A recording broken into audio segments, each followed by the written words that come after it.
Hi, it's your girl Kiki. I'm Kay. And today we will be talking about Black people in Korea. So we will just be talking about our experiences in general, how we have been dealing with living here, since I've been living here for almost 2.5 years. With all the stares, ask about the hair, stereotypes, we're gonna talk about it all. So if you're going to keep watching, go ahead and give this video a like, go ahead and subscribe if you're not already, and stay tuned. Alright, so me in general, I don't have too many situations where people have asked me about my hair, but because Kayla has locks, I'm gonna let her go ahead and take this part over. I started teaching here, and there wasn't, not a lot of Black teachers. Most of us are Black teachers here at this school, and so I think that this was their first time seeing locks on a person. And so when I walked into my classroom for the first time, they're like, "Oh, her hair looks like ramen noodles." And I mean, I like ramen. There's nothing wrong with ramen. My hair looking like ramen, that's not what you want people to say about your hair. But I let it slide for a little bit until start touching it, and one kid was like mimicking idiot. Oh, it looks so good, teacher. And this is where I draw the line. But I have a lot of instances like that when they're like, "Oh, your hair looks like ramen noodles. Oh, it's so curly, you look like a poodle." But not only that with the students, because I know they're little and they have, they don't know better. They don't got a lot of home training. No home training at all. No. But you grown folk out there in the streets, you old people, stop touching my hair. When I'm on the subway, on the bus, mind my own business. And then I peek over. You're like, this is my face. I feel like a pull, and I turn around. Why are you touching me for? It just, it makes me scared to be sitting beside people on the subway. It's discomforting, because I guess I'm the only one that happens it so far. I don't know about anybody else. If it has, then let me know your stories.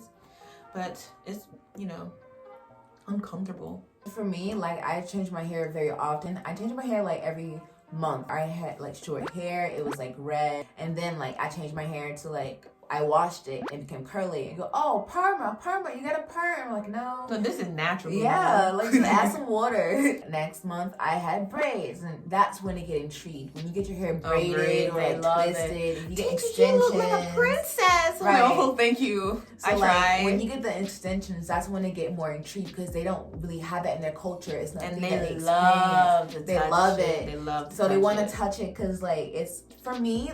If you ask me nicely, I know some people might not like this, but if you ask me kindly if you can look at my hair, 'cause I know it's something new, I know it's a different experience for you, so if you want to touch it, then I'm gonna allow you. It's braids, I'll let you touch it, but don't just come up to me touching my hair. No, they have without without permission, and they have so many questions. Oh, how much did it cost, or how long did it take? For you guys that are wanting to know, when you come to Korea, how's the hair situation, it's mostly just they are just interested in something that is not their culture. 'Cause you gotta think about it. Black people are the only ones who get our hair like this. We change our hair constantly. It's something new for them, so they just have lots of questions, and they're really concerned, and they just want to see. They shouldn't be concerned though. It's none of your business. But also at the same time, it's the older people. It's really rude for them to be sitting touching it. They have to understand too. You don't do that to other Korean people. Just because we're foreigner, you have no say so or any right to do that. So yeah, that happens a lot. Alright, so now we're going to talk about stereotypes. And what I mean is what they see and what they think already about Black people, and mostly about Black females. And so I don't get this a lot, so I'm gonna listen. So since I've been here, I will say when I do talk to Korean people, I'm gonna talk mostly about boys. So when I'm talking to them, feeling that. So what I mean is if I'm going out somewhere and I'm talking to this Korean boy and with my other friends, and I was I'm glad I got to know you. I didn't know you were so nice. They assume these Black women, we're so powerful and strong and independent. They think that we're very intimidating, and so they want to talk to us, but they're scared to, because they don't know how we're gonna react to a Korean person. But they don't know, we already know a lot about your culture, and that's why we're over here. No one's scared. You just have to be confident to come and talk to us. So they just assume that Black people are mean, or we're intimidating, or they're just scared to talk to us. But once they get to talk to us, they understand oh, we're regular people. we're we're normal. It's like we're different races, but like I'm not. We just have a different. I'm not another creature. Like just be confident and don't be shy and just come talk to me. And then also they assume that all of us are fit.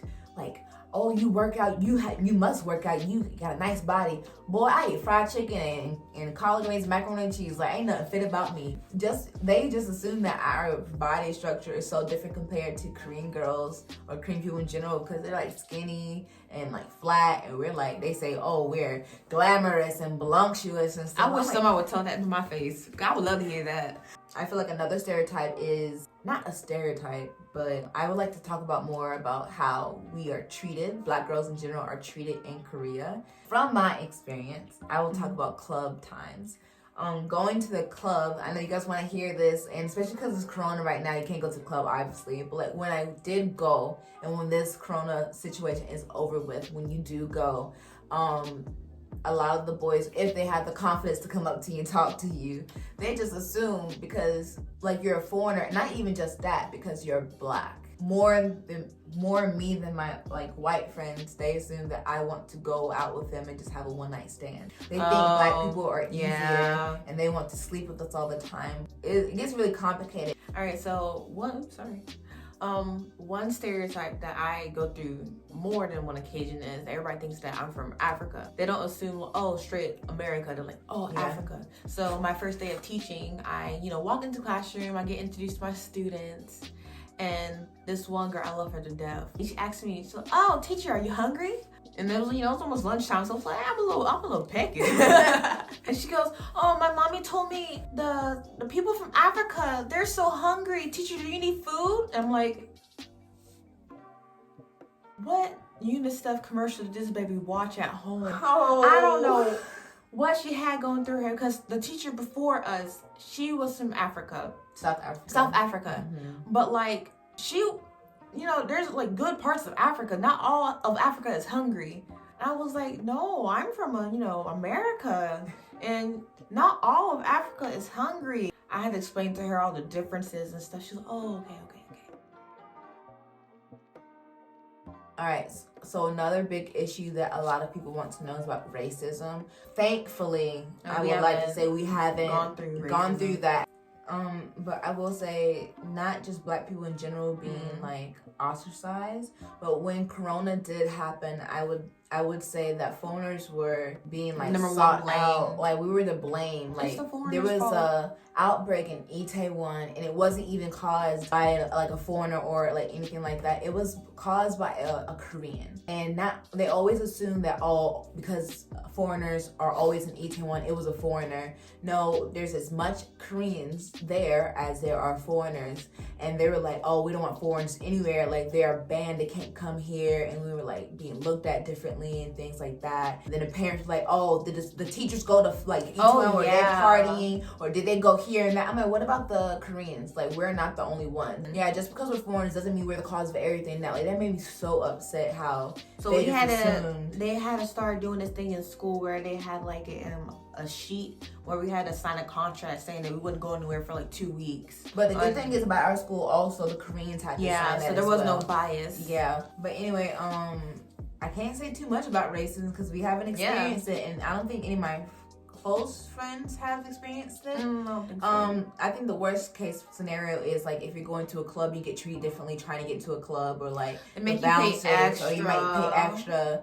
And like even if you're playing my music in your club, it was a jazz club. If it's like a hip hop club and like everybody getting it for free, all of a sudden the foreigners gotta pay like $5. I'm like, sir, I'm Black. This is my community. This is my music. I shouldn't have to pay anything. Yeah. But other than that, like we're pretty good here. I would like to say I have been living peacefully while being in Korea. So I don't want this video to like think that, oh, I can't come to Korea, like there's so many bad things. Actually, compared to America, compared to America, a lot better. I love Korea. I don't want to leave. There's nothing that has made me want to leave yet. I feel really safe. I feel content here. I will be staying longer than I assumed I was going to be staying.